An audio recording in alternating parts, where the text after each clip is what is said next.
వ్యాప్తంగా ఎస్సీ వర్గీకరణపై కుట్ర జరుగుతుందంటూ దీన్ని వెంటనే రద్దు చేయాలని ముమ్మిడివరం అంబేద్కర్ కమ్యూనిటీ హాల్లో ఆర్ఎస్ రత్నాకర్ విలేకరుల సమావేశంలో డిమాండ్ చేశారు. రాబోయే రోజుల్లో ఎస్సీలు ముఖ్యంగా మాలల ఐక్యత ఉనికిని లేకుండా చేయడమే ప్రధాన లక్ష్యంగా రాష్ట్ర ప్రభుత్వాలు కేంద్ర ప్రభుత్వం చేపడుతుందని మండిపడ్డారు.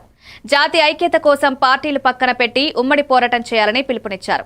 ఈ కార్యక్రమంలో గుర్రాల రాంబాబు, కొంకి వెంకటరమణ, మహిళలు అధిక సంఖ్యలో పాల్గొన్నారు. Classification is not permissible under the Constitution of India for the states. రాష్ట్రాలకు వర్గీకరించే అధికారం లేదు. చంద్రబాబు గారు ఆయన సొంత స్టేట్ కదా, ఆయన రాష్ట్రంలో చేసేస్తే నీకు అధికారం లేదు, కేంద్రమే చేయాలి అనేటటువంటి క్లాజ్ తో కుదరదని. వన్స్ ఎస్సీలంతా ఒక లిస్ట్ లో చేర్చిన తర్వాత వాళ్ళంతా ఒకటే, వాళ్ళని విభజించడానికి కుదరదని సుప్రీంకోర్టు కొట్టేసింది. అదే supreme court 7 judges bench after 20 years చేయొచ్చు, అన్ని చేయొచ్చు అని చెప్పింది. సుప్రీంకోర్టు అనేది మనం వి రెస్పెక్ట్ సుప్రీంకోర్టు, మనం సుప్రీంకోర్టు జడ్జిమెంట్ ని కానీ supreme court we are not contradicting.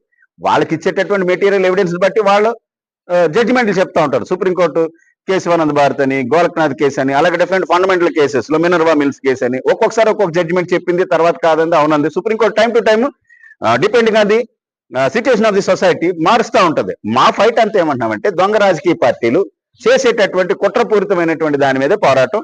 Parliament లో దీన్ని ఎస్సీని వర్గీకరించడం కుదరదు అనే అమెండ్మెంట్ అన్నా చేయాలి, లేదా రిజర్వేషన్ ఇప్పుడు ఏదో 15 ఇస్తున్నారు 25% చేసి ఇవ్వండి అని అప్పుడైనా చేయండి అని చెప్పాలి. ఇదే మా పోరాటం.